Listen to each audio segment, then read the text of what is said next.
So today's training focus on MTG, the Media Trunk Gateway. We will cover. So the first is what is MTG and its core definition, and the second is why we need MTG in modern VoIP network. So the third is common functions and technical features of MTG, and the fourth is the DINSTAR MTG product lineup and key advantages. The last is the typical application scenarios of the MTG. So by the end of this session, you will have a complete understanding of MTG and its business value. So let's go over the learning objectives. So after this training, you will be able to understand the definition and working principle of MTG and be familiar with the main functions and the technical features of MTG. And know DINSTAR's full MTG product series and their positioning. And the most important thing is that you can master typical application scenarios and match the right product for customers. So here is our course outline. The chapter 1 is about the MTG, like the concept, the necessity, and the core functions. And the chapter 2 is about the MTG product introduction, like the full series and the features. And the chapter 3 is about the application scenarios. We will talk about the scenarios in the real world use cases. So let's get into the start with chapter 1 about the MTG. We will cover 3 parts.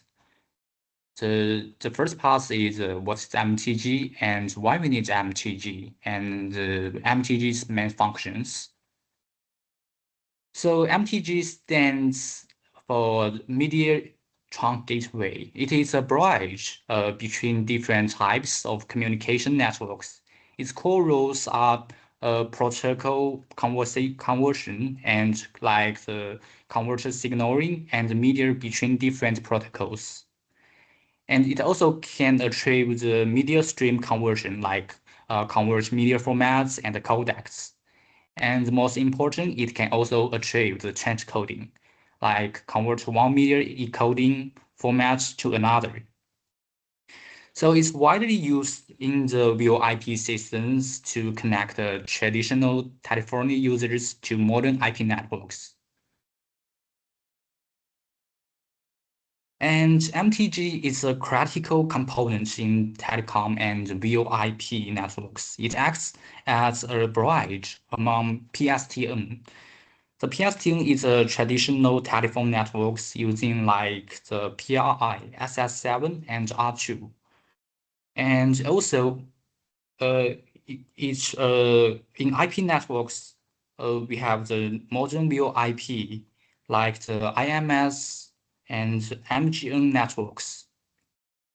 And in the mobile networks, we have the interface for mobile telephony, like the cellular voice service. So in short, the MTG enables different network types to communicate with each other.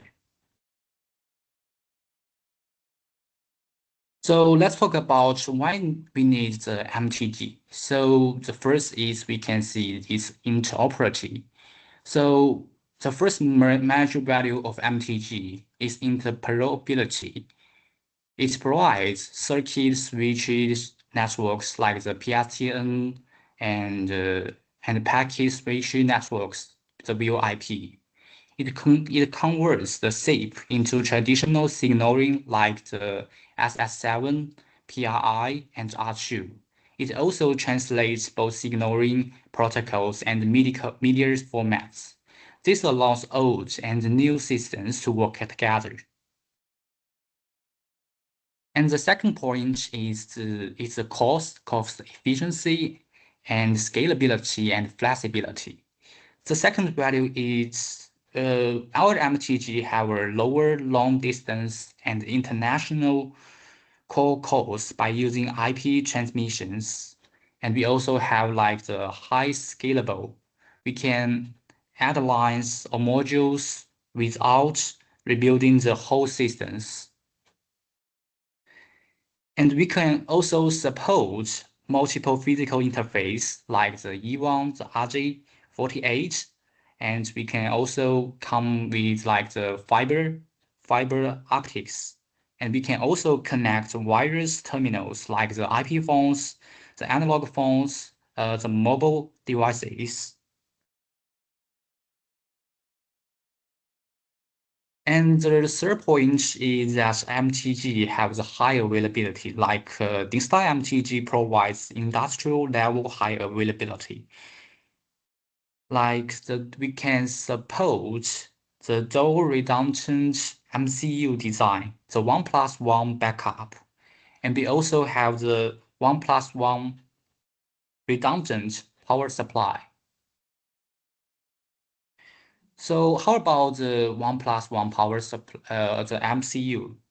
The redundant MCU design. So is that if one MCU fails, one MCU or power module fails, the backup takes hour immediately switch over. It's triggered by network failure and also the port down and some like reboot or manual command. So this can cause no impact on outgoing calls or new calls. It not affects new calls connections and also about the ongoing calls. And we are going to talk about the MTG's transcoding. It's the functions of the MTG. MTG supports powerful media and protocol transcoding. It can convert the transport protocols such as UDP and TCP or TLS, and it also can achieve the voice contact transcoding. Like we have some typical applications such as G.711 or G.729. And also we can ensure compatibility between devices from different vendors or networks. So our MTG also have a compatible between different networks device. It enables smooth interconnection between different networks, such as we can see in these photos. The one side is the IP communication protocol, and the other side is also can be the IP communication protocol. And we can the MTG service as a bridge at here. And also, our MTG have the intelligent routing. The MTG supports highly flexible intelligent routing, like the routes based on calling number or course number. And it also can like achieve by trunk sources and the type also can. And we can MTG also support the flexible dining rooms. Like can support numbers, number modification, and number and prefix adding and removing. And it also supports the number pool, number pools like and also blacklist, the white list, distractions. And we have also much like the dining rooms, silos for different environments, and we can also control access and ensure communication security. We have much features like ensure that only authorized users or device can connect our user networks. So we have many restrictions on it, and we also we can on one side we can assure the safety, and on the other side we have intelligent routing, which is much convenience. Okay, let's go into the chapter 2. We are going to talk about the introduce the MTG. So it have two parts. We have MTG outview, and also we are talking about our MTG serial introduce. So let's summarize DINSTAR's MTG core advantage. So this is the appearance, and also we have much features. The four key features: the voice, the session control, and compatibility, also resiliency. So the voice we can find that our MTG supports many codecs like the GJAWS 711A, MuLo. So also lots of the codecs, and also we have the silence suppressions, comfort noise, some echo cancellation, and we also support the fast like the T.DOS 38, and also some pass-through. We also support modems, and also we can see this in our environments frequently, like the DTM map mode. We also support three types DTM map modes: the FC 2833 and signal, the in-band, and also we have some session control, like we can support the local or transparent ringback tone, and we also have the overlapping diving, and we can suppose up to 20 up to 2,100 diving rooms, and we can also achieve PSTN group by E1 port or E1 time slot, which give us a much convenient way to control the MTG. And also IP-tron group configuration is also like the PSTN group.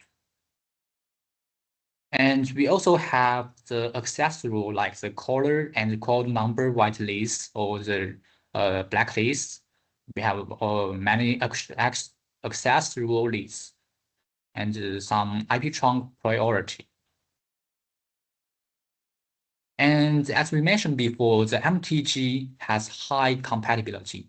It's fully compatible with some main PBX like the asteristic, elastic, box, free speech. So this VoIP platform we can see much frequently in our daily lives, right? And also it supports the ISDN PRI, the SS7, the R2 MFC. It can integration with your legacy PBX on PSTN network. So we make an easy way to connect with this PBX, which is much convenient. And it also supports like the NGN and the IMS. And we also talk about the resiliency. It has the high availability like the 1+1 redundancy MCU. And we also support the hot block. And we also have the 1+1 redundancy channels protection, like the power supply. And we also have the master and slave clock source. And we also have a flexible, or we can say it's an alternative routing, right? Okay, let's briefly look at the models of MTG. So the first we can see from the first one, the MTG 200. And we can see from the photo is a desktop architecture, right? It supports one or two E1 ports.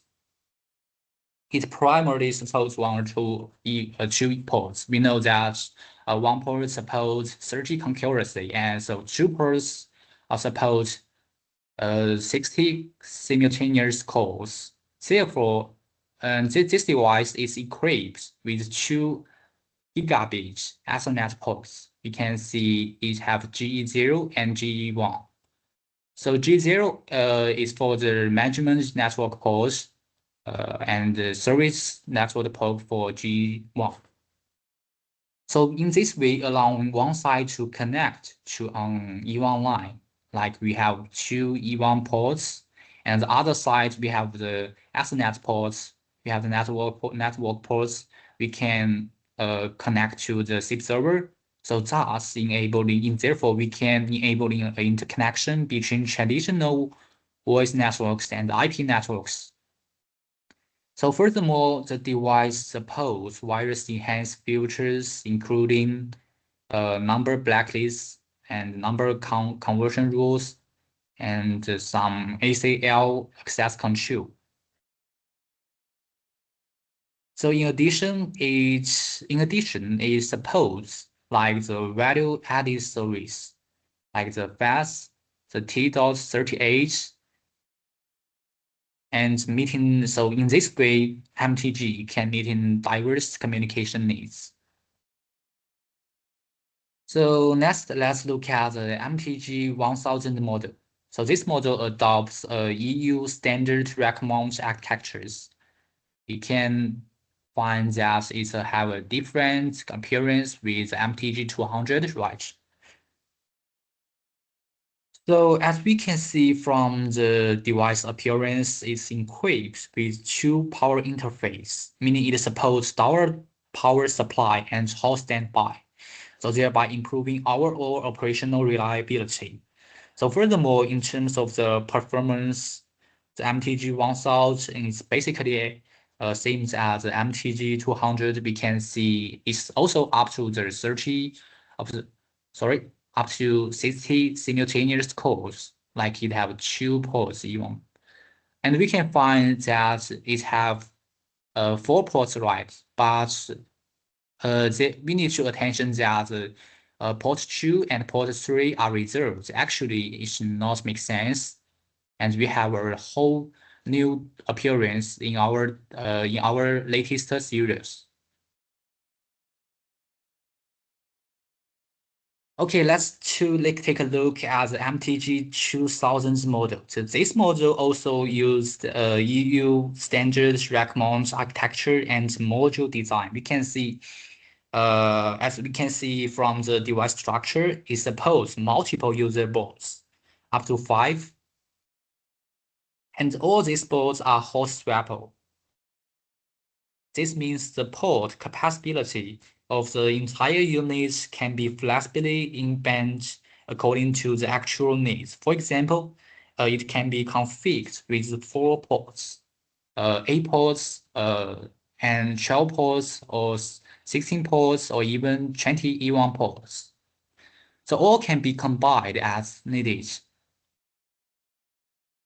And we can see like we suppose we have 5 user boards here. So we suppose 20 E1 ports, and we can achieve up to 600 simultaneous calls.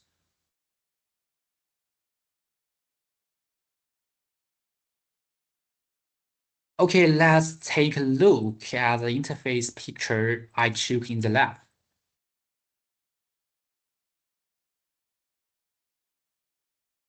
So this is, in this case, we can see the corresponding, in this case, for example, I only connected only one DTU card here. You can see that. And we can also access the web page. Sorry, let me log in it.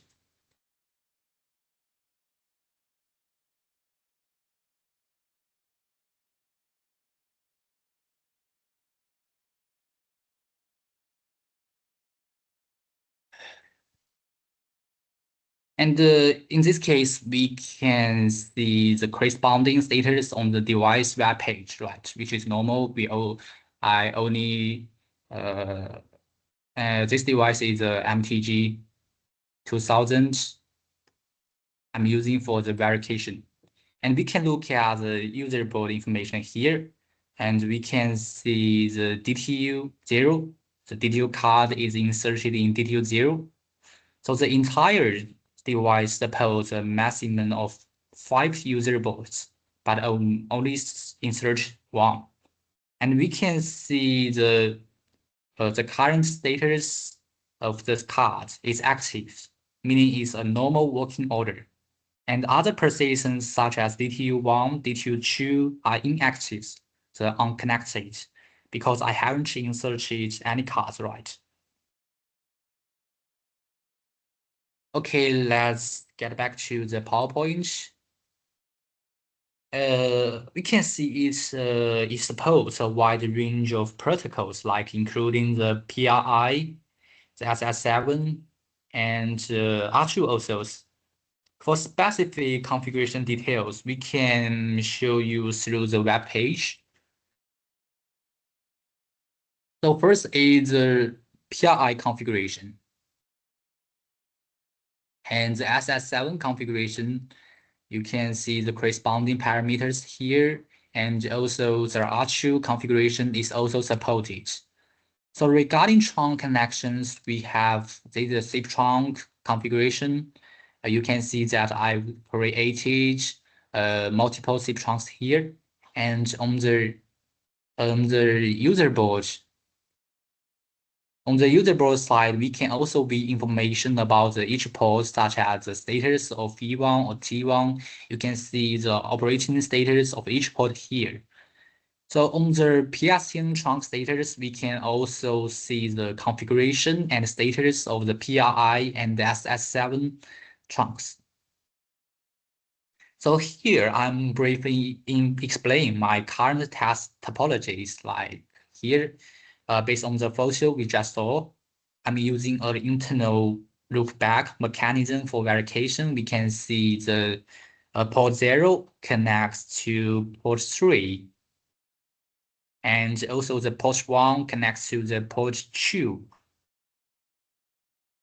And we can also see in the web page, connects the port 0 connects port 3 via PRIs, and the port 1 connects the port 2 via SS7. So in other words, we can describe it as like the port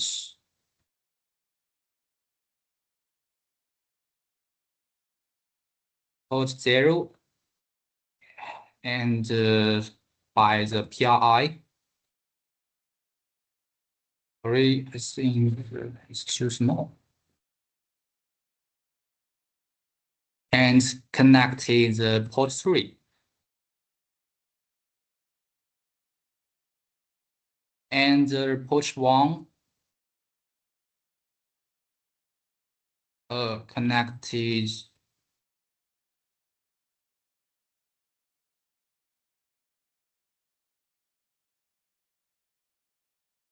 port 2 via SS7.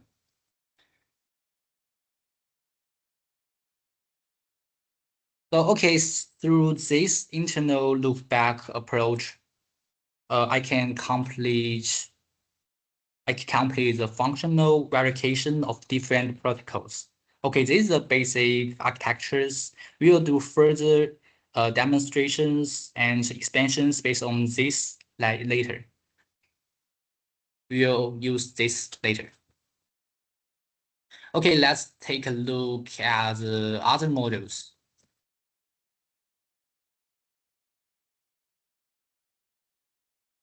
The MTG 2000B, the MTG 2000B, the MTG 2000B and MTG 2000 are quite similar in overall functionality and performance. The biggest difference lies in their hardware architecture.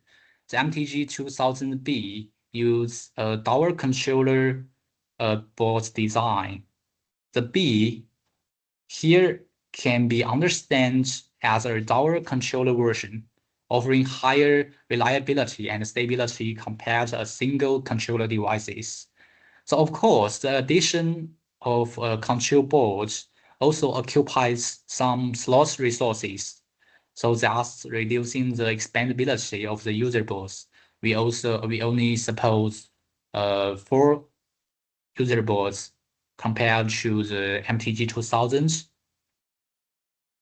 So also in that way, it's only corresponding to a maximum of the 16 even channels.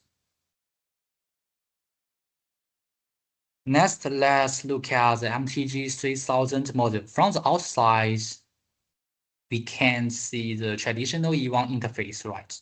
So which is different from the previous device structures.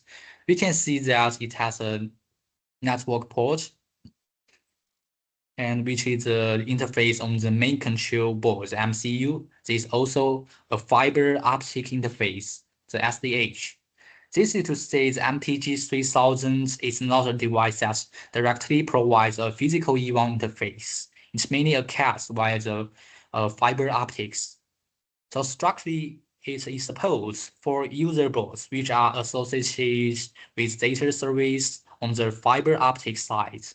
The device also have a resource board inside, used to complete protocol and media conversion. The overall logic can be understood as follows.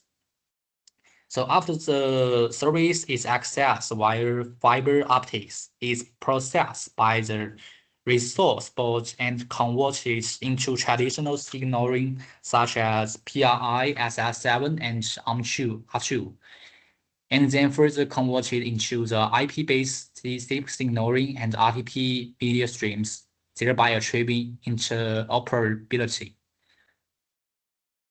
So let's take a brief look at its overall architecture. It adopts two U-rack mount structure, also with a module design. And all boards are support plug-and-play functionality. The equipment complies for 4 user boards with a tower controller main control boards. This is also pluggable. So in terms of the interface, it currently uses a single fiber optic interface board, providing 2 fiber optics interface per board. So in terms of the capacity,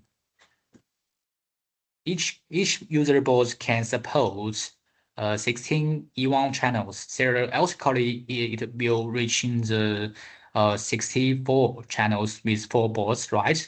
However, considering system resource consumption, the current maximum support is 63 E1 channels.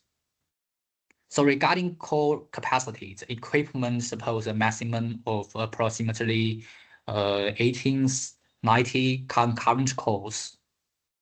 And in terms of the signaling protocols, it still supports the mainstream protocols like the PRI, SS7, and the MTG 3000T. The MTG 3000T and the MTG 3000 are quite similar in overall architecture, but the MTG 3000 is more towards MTG 3000T. It's more towards transcoding gateway. In terms of the transcoding capabilities, the MTG 3000T can support up to 1568 transcoding sections. In terms of the hardware structure, it is equipped with only one main control board, so one MCU, and compared to the we can compare to the dual main control board design of the MTG 3000, it have 2, right?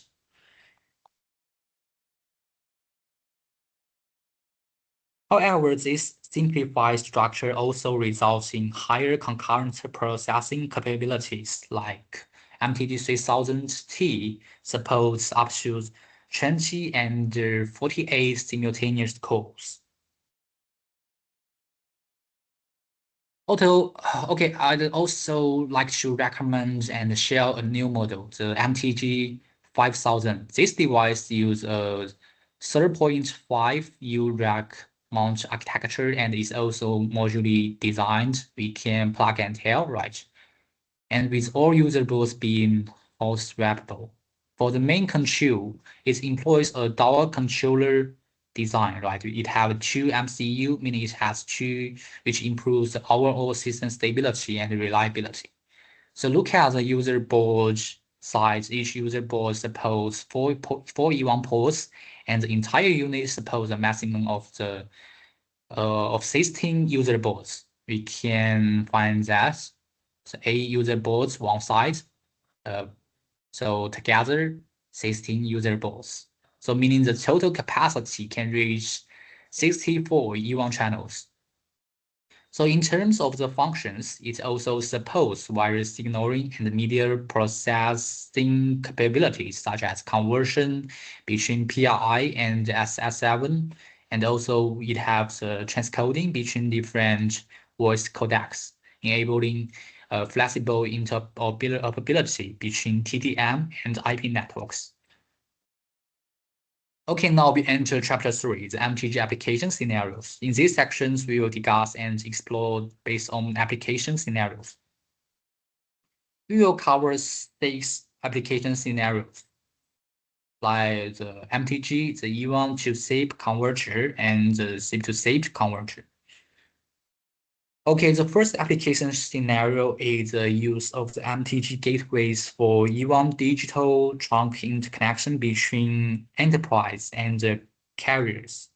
For example, the enterprise might have an IPPBX systems for daily internal communication. However, the enterprise also needs to interconnect with a carrier to enable inbound and outbound calls. So if the carrier provides a traditional TDM interface, like such as a PRI SS7 or R2 signaling, the MTG gateway can facilitate these interconnections. So the MTG can one side connects to the carrier, the service provider via an E1 interface, and the other side can connect to the enterprise internal IPPBS system via a SIP trunk. So through the protocol conversion compatibility of the MTG gateway, it can achieve the interoperability between the TDM network and the IP network, so thereby establishing a complete core link. This is also the main way we use in our daily lives. The second application scenario involves the enterprise connecting the telecom providers via fiber optics cables, the MTG 3000. So in this case, although the barrier methods change to the fiber optics, the underlying signaling may still be traditional protocols such as PRI, SS7, or R2. So in this scenario, we can use the MTG 3000 to achieve the connections. The overall architecture is similar to the first scenario. So internally, the enterprise still use IPPBX, or we can call it a SIP server, for communication between extensions and the internal networking. So on the internal side, it connects to the carrier via fiber optics with the MTG 3000 handling access and protocol conversion. So in other words, in IP side, we connect to the internal SIP server via SIP trunk, and the carrier side, we build PRI, SS7, R2, and other signaling protocols via fiber optic access. The MTG 3000 acts as an intermediary and enabling interoperability between TDM, transmits via fiber optics, and the IP network. So in this scenario, the application three. In this scenario, the MTG acting as the operator's access device, functioning like a gateway exchange, providing line resources to external networks. Specifically, the operator can use MTG to convert its own networks, such as an IMS network, into a traditional E1 interface, providing PRI SS7 or R2 trunk lines for enterprise access. So it's important to note that in this application scenario, the MTG is deployed on the operator side, not the enterprise side. For enterprise, there are also two access methods. So one is the enterprise also deploys MTG and interfacing with operators E1 trunks. The other that is enterprise use the traditional PBX, directly connecting to the operator's PRI or SS7 trunks via the E1 interface. So the fourth application scenario is for MTG gateways used in the SIP to SIP networking. It's not SIP to TDM, it's SIP to SIP. In this scenario, the device typically needs to use two network ports, right? Our MTG have two network ports. One connecting to the carrier's IMS network, and the other connecting to the enterprise internal SIP server. This method is enabling IP to IP connectivity which can be understood as an MTG gateway acting as an intermediary for protocol conversion and forwarding. So, however, it's important to know that protocol forwarding is not simple forwarding. In many cases, different manufacturers' SIP servers may have differences in protocol compatibility or for security reasons. So using MTGs as an immediate diary can achieve a more stable and controllable connections. So of course, in practical applications, if more complex scenarios are involved, such as complex number chains, protocol pass-through, and secure controls, we can recommend our SBC. It's also our DINSTAR device, SBC. So MTG is more suitable for simple connection scenarios in these ways, SIP to SIP. Okay, another application scenarios involves older traditional PBX telephone systems. Like this PBX systems support limited protocols such as only PI signaling and not SS7. However, in actual interfacing, the operator may provide SS7 chunks. So in this case, the protocol conversion can be achieved also by MTG gateway with one side, the enterprise side traditional PBX connects to the MTG via PII. And while the operator's side, the PITing, we can connect it via SS7. So in this scenario, the MTG acts as an intermediary, converting the signaling between PII and SS7, enabling interoperability between the two systems. The next application scenario is when a traditional PBX doesn't support the SIP protocol, but the enterprise has already deployed a new IP communication systems. In these scenarios, we need to we need to integrate the old systems and the new systems. So in this project, many customers are still using older PBX systems while simultaneously deploying an IP-based SIP server or IP PBX systems. So in these situations, customers typically want to achieve the interoperability between these two systems, right? So, and they also don't want to replace the existing equipment.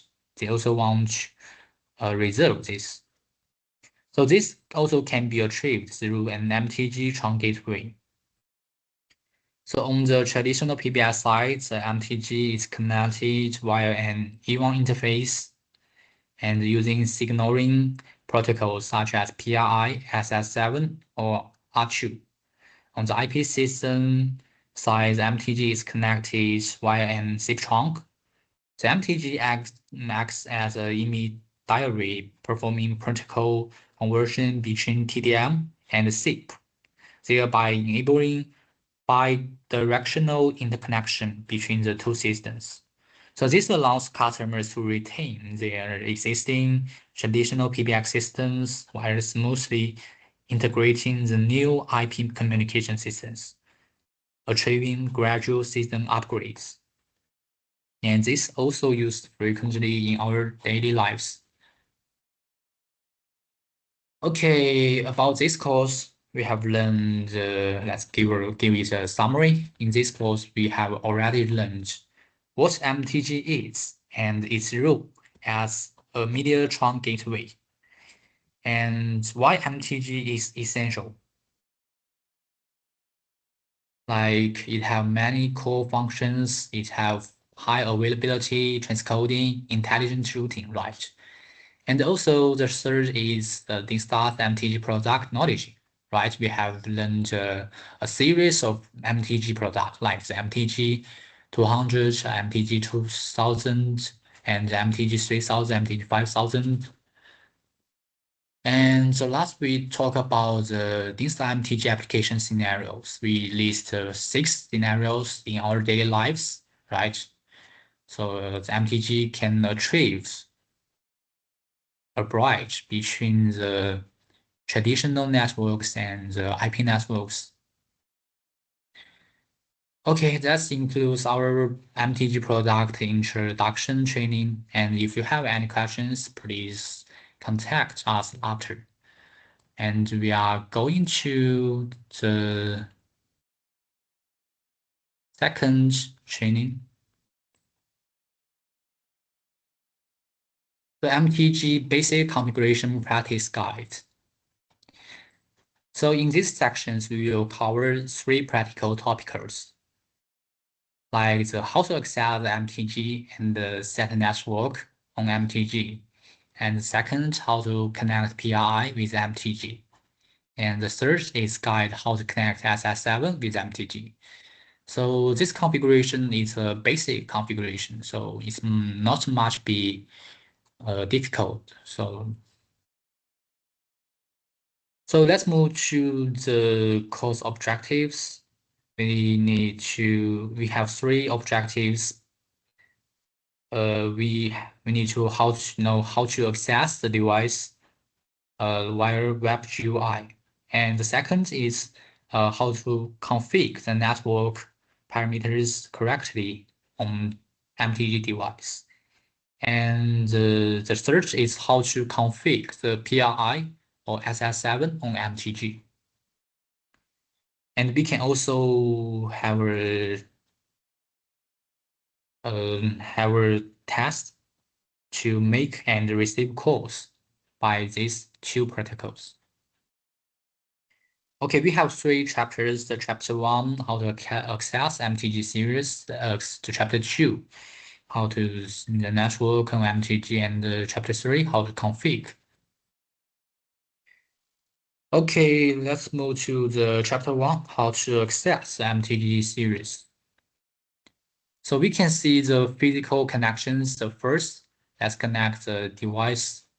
We use a Ethernet cable to connect your PC to G0. Do you remember? The G0 is the management port and the G1 is the service port.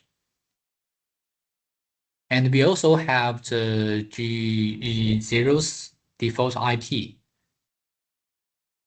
is this one, and this is the default IP, and we also have the G1 port, this default IP, and the default username and password. And also you need to make sure your PC and MTG are in the same network segments. We need to do it in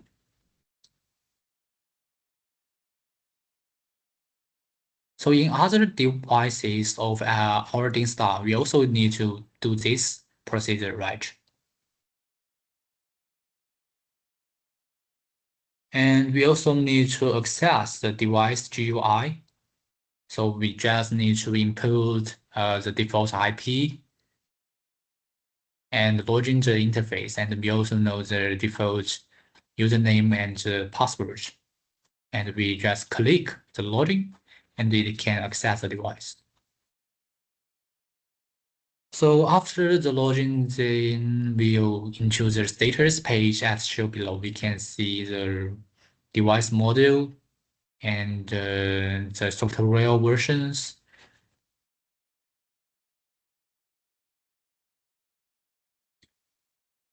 And we need to click the management. We need to do the management parameters. We have the access control, like we can enable the web, the telnet, SSH.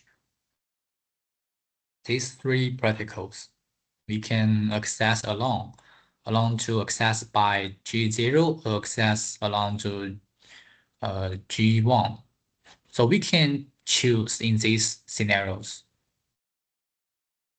Like in sometimes we need to make for ensure the safety, so we just allow to access G0, right? That's because it's a management port. Okay, let's move on to the chapter 2, how to set network on MTG and enable the web access.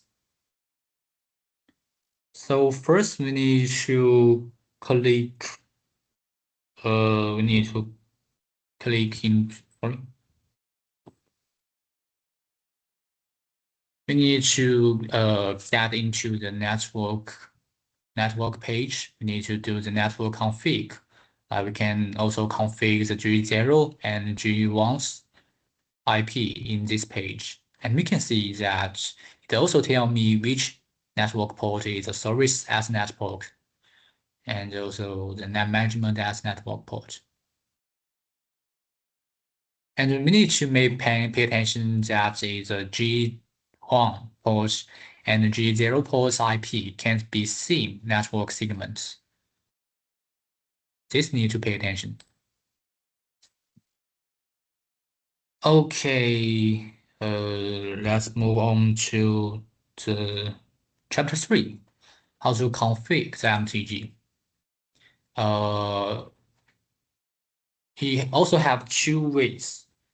We have two main protocols to configure, like the PRI. We configure the PRI on MTG and also configure the SS7 on MTG. And also I will show you a complete demo about it. So first we need to log in the web page like we do the before. And we need to configure the PI trunk. And we need to pay attention to that PI trunk, like we need to fill in the trunk name, the channel ID, and the E1, T1 port number, and also protocol. And we must pay attention to that the most important parameters is the switch size of the PI trunk. Like we choose our side as the user side, and the other side must to be the network side. And we need also in daily lives we just config the user side and the operators. They are the network side, and these parameters like the channel ID protocol we need to check with the operator. And also we need to create a SIP trunk, right? Because we talked before that the MTG is a bridge between the TDM, like the PI trunk, SSM trunk, and also it also connects the SIP trunk on other side. So we need to select the network port like the SIP trunk. We need to choose the network port first, and its trunk name and its remote address. So these data parameters we also config these parameters in many scenarios, right? And by doing this, we need to set the route, like we just do the before, right? We need to select the routing source, and we also can choose the source type,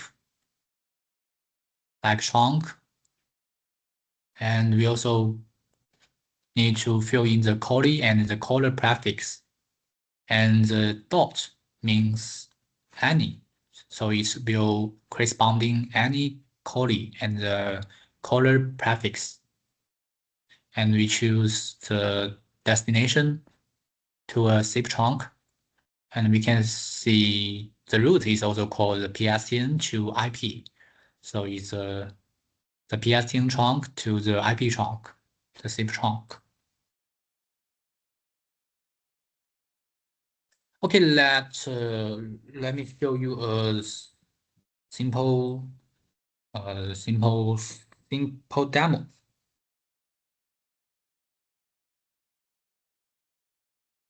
Okay, so let me expand the topology first.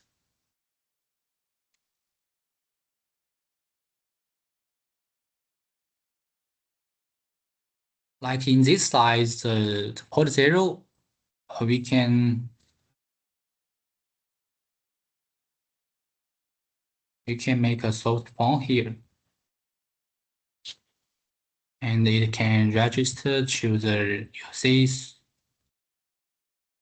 350, and we can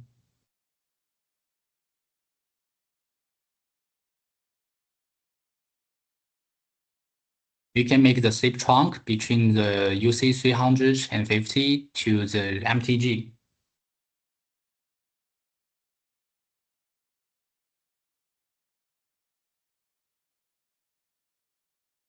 And we also remember that we do the loop back, right? We do the loop back in the MTG. So the call will be trans to the port 3, and the port 3 we also need to create a SIP trunk.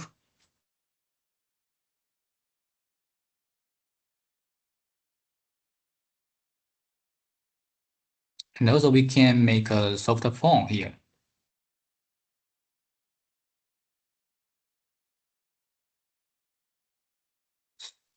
Let me make the soft phone also register on the UC 350.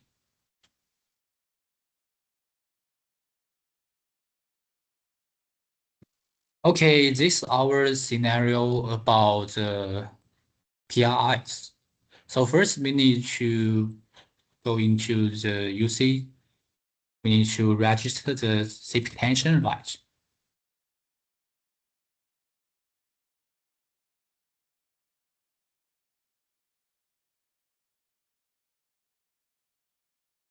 Sorry.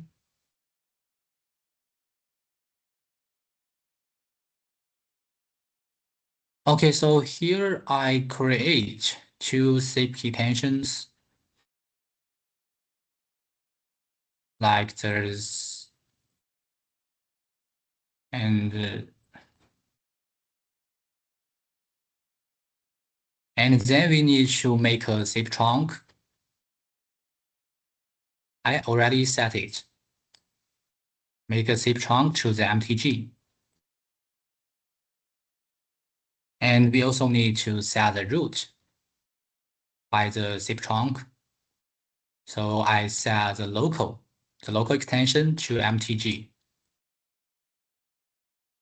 Okay, and let's get back to the MTG. So first we need to make confirm that the MTG 0 or 0 receive the call from the SIP trunk, right? So we need to create the root.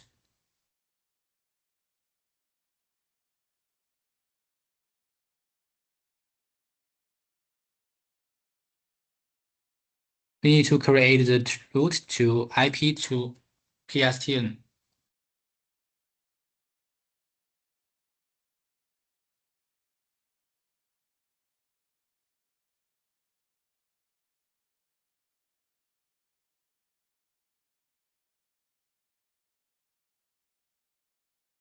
And here I just already create, but sorry, I can make it the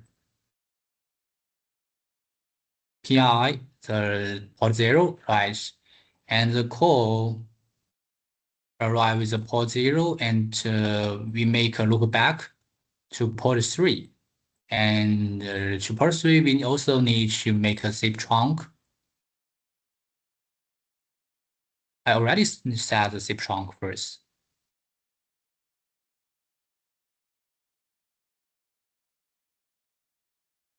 So we need to also to set a PSTN to IP through.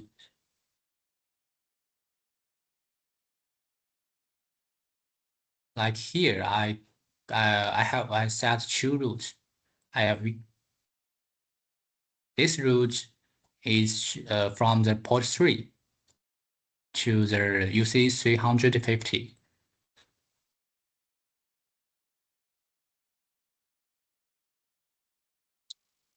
And it can achieve the UC 350s and to the extension. Like I create the MTG to local extensions route from the SIP trunk MTG to local extension. So, and in this way, we can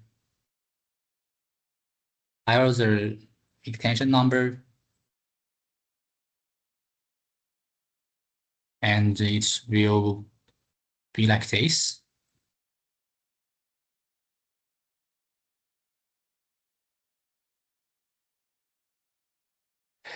And we can see from the CDRs, it's outside from the MTG, the SIP trunk, and also inbound from the SIP trunk. And we can also see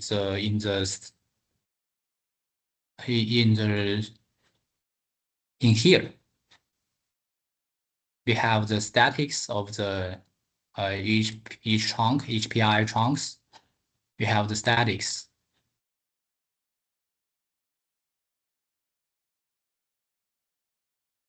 And also the SIP trunks called statics. Okay, let's move on. So this is PI's configuration. Okay, let's talk about the other configuration, the protocols. So the SS7. So we need to also create the SS7 trunk first. We need to configure the trunk name, the protocol type. We need to like fill in the OPC, the DPC, and this need to configure same as the operator side provide. So just make sure whether we have checked with the operator side. And after create config the SS7 trunk, we need to create an SS7 MTP link. So it's also the same ways we need to choose the number, we choose the trunk number and link number, also signaling link code. And these parameters like the E1, T1 port and the channel numbers will also need to check with the operator side.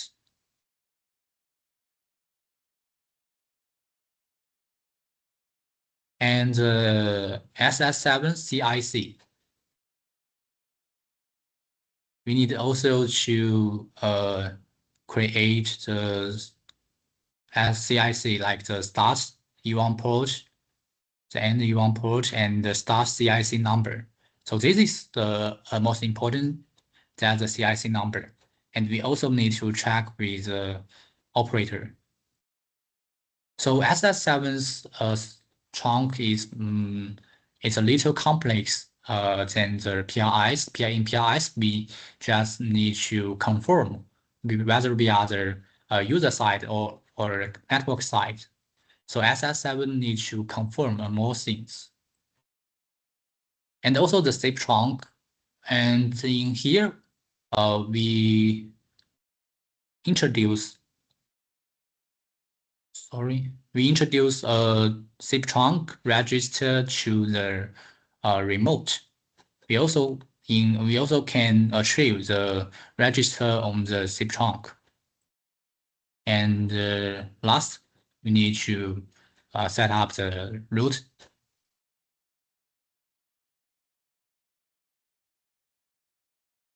And also we need to set up the SIP count.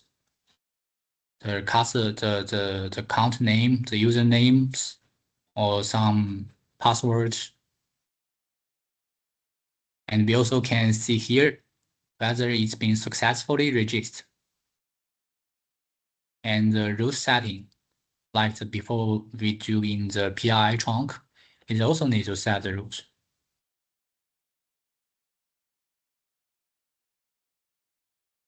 And we need to pay attention to that. It's dot means any. So it means no limitation in here. And the last is a PS Central IP, and we also need to do their IP to SP TSN. Okay, let me also do you a demo for it.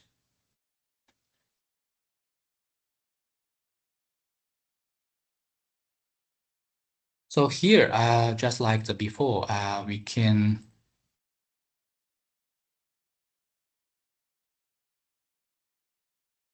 we create a zip trunk, but we need to use a zip trunk, the register way of the zip trunk. So the other side,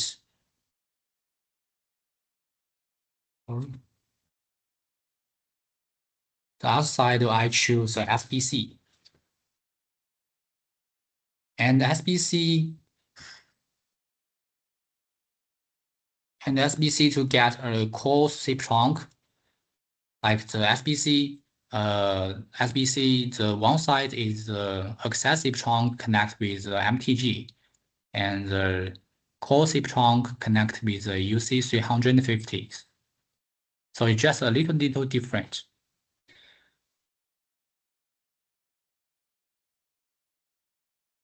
Okay, so also we need to create the SS7 trunk first, like I created it before. And we can see the OPC and the DPC need to be the opposite. Like this OPC is the second trunk's DPC.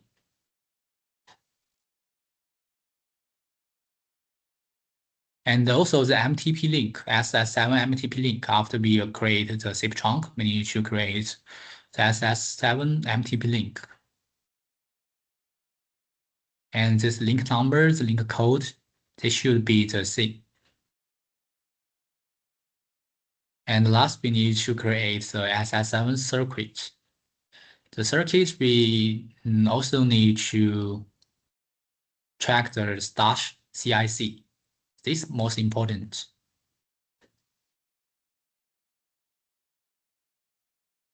Okay, just like the before, we make a call by the soft phone. The soft phone 6669, and the call will be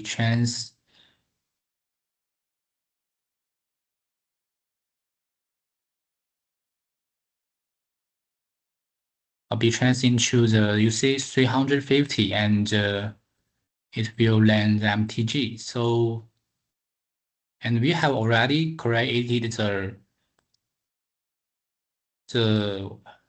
zip trunk. This zip trunk is UC 350. So we need to, we can also delete this routing, this before. So in this way, sorry.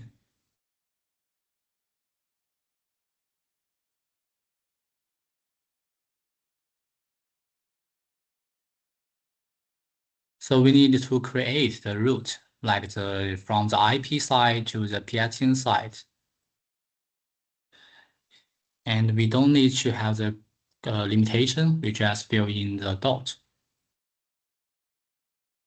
And it will be going to the SS7, the port 1.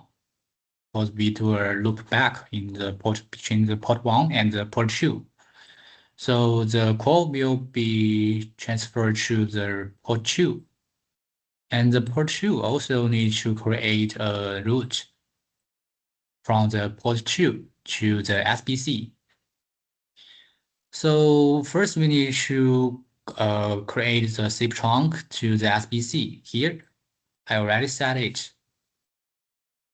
And we can see I enable these parameters, register to the remote. And also, I create a zip trunk. I created an access zip trunk to the MTG. And we can see we used the dynamic trunk. So I created a SIP account to the MTG. And we can fill in this SIP account here. And also we can see the status. You can see the SIP registration status, and we can see it registered, right?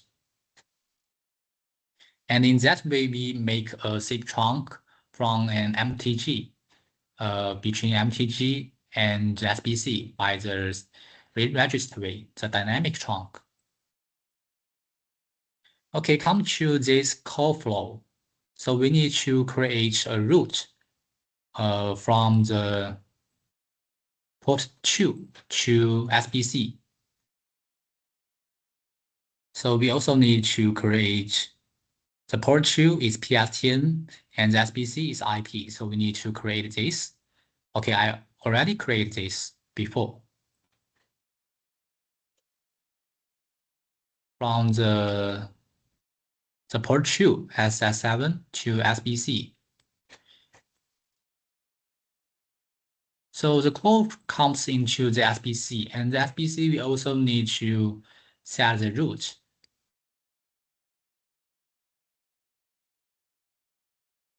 By this way, I have already set the call SIP trunk to UC 350 here. So we need to create a SIP route between the MTG and SBC. So here I create a route. Route source is the access SIP trunk, and the destination is the UC 350.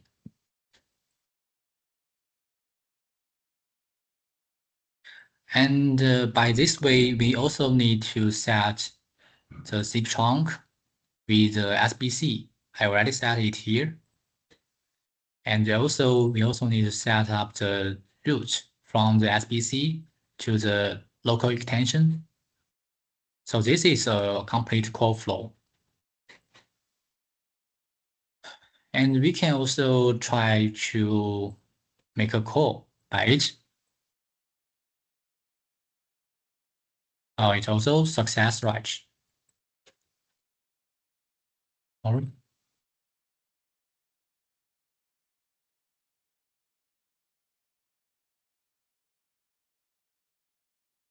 Okay, by this way, we can also track in the CDRs. So we can see from the CDRs, the extensions. First, it transfer the call to the SIP trunks MTG, and the MTG pass to the SBC, and SBC transfer the call back to the UC 350s in this call flow. Okay, so this is two types protocol, the BRI and SS7's demos. If you have any questions, you can also ask me after. Okay, let's get a summaries. So this course, we already learned how to access the device. Like by its default IP, we can access by the G0 and the G1. And also we learned how to set the network on device. Yes, we need to get into the network page, and it also shows the network port, the types of network ports, like the management port and the service port. And we also need to pay attention to one thing, that the segment of two ports can't be the same. And the third, we also know how to make calls through the device. Like we can make the two types of the protocol, like the PRI and SS7. We need to create the trunk. We need to create the route, and we also introduce the two ways, like the SIP trunk and also the register, the dynamic SIP trunks. And also, I also show you two demo about these two protocol. Okay, thanks. That's all. Thank you. Webinar is all is finished. And if you have any questions, you can contact us in these ways.